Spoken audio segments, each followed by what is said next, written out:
छत्तीसगढ़ के 3 लोकसभा क्षेत्र में मतदान सुबह 7 बजे शुरू हुआ। महासमुंद, राजनांदगांव और कांकेर के मतदान केंद्रों में वोटिंग जारी है।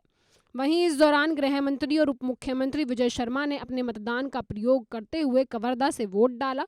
वोट डालने के बाद गृह मंत्री विजय शर्मा ने क्या बोला, सुनिए। क्या अपील करते हैं मतदाताओं से? मैं विनम्र अपील करता हूं कि सुबह 7 बजे से ही पोलिंग प्रारंभ है।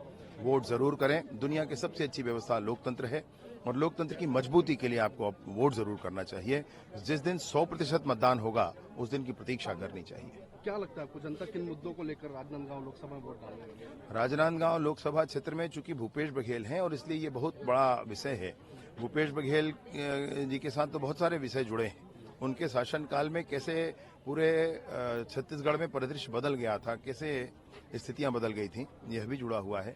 उनके शासनकाल में किस तरीके से घोषणा पत्र की धज्जियां स्वयं उन्होंने उड़ाई, यह भी स्पष्ट है। कैसे घोटाले हुए, यह भी स्पष्ट है। उनके साथ तो सब कुछ जुड़ा हुआ है और इसलिए जब जनता के बीच वो जाते हैं तो ये सारी बात रहती है। सर, ये राजनांदगांव नक्सल पूर्ण एरिया है, कांकेर नक्सल पूर्ण एरिया है। यहाँ पे पोलिंग, बस्तर में पोलिंग अच्छी हुई, पहले से मतदान बढ़ा है। यहाँ पे पोलिंग का ट्रेंड क्या लग रहा है आपको? किस तरीके से पोलिंग यहाँ 70% तो पोलिंग होगी भैया, 70% पोलिंग होगी। मोदी जी की गारंटी पर वोट पड़ेगा, विष्णुदेव साय जी की सरकार पर वोट पड़ेगा, संतोष पांडे जी की सदन में और अन्य स्थानों पर सक्रियता पर वोट पड़ेगा और भूपेश बघेल जी ने जो किया है उनके विरोध में वोट पड़ेगा।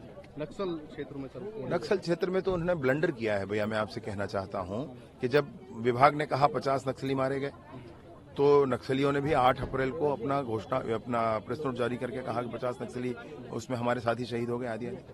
फिर विभाग ने कहा कांकेर के उसके ऑपरेशन के बाद कि 29 नक्सली जो वर्दीधारी थे वो मारे गए।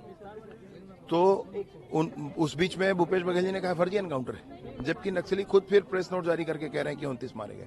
भैया नक्सली स्वीकार रहे हैं, आप क्यों ऐसा कह रहे हैं? आप क्यों जनता के बीच भ्रम फैला रहे हैं? आपको तो ऐसा नहीं करना चाहिए कम से कम। आपको लगता है 100 रुपए क्वेश्चन मार्क उठाते हैं अपने फोर्स की? अरे भाई, मैं कहता हूं कि जब आप जवानों से मैं मिलने गया था अभी, उनसे हाथ मिलाओ तो करंट लगता है भैया। ताकत है उनके मन में, भुजाओं में ताकत है उनकी। और ऐसे जवानों के उस शौर्य को ऐसा निरूपित करना फर्जी है कह देना, भाई कैसे चलता है? ये वही हैं जिन्होंने एयर स्ट्राइक के बाद भी प्रश्न उठाए थे। ये वही हैं जिन्होंने ऐसे सारे शौर्य के काम करने वाले जवानों के विषयों पर प्रश्न उठाए हैं। भारत को कमजोर करना चाहते हैं, सॉफ्ट स्टेट बनाना चाहते हैं। नहीं बनने देंगे। नरेंद्र मोदी की सरकार है।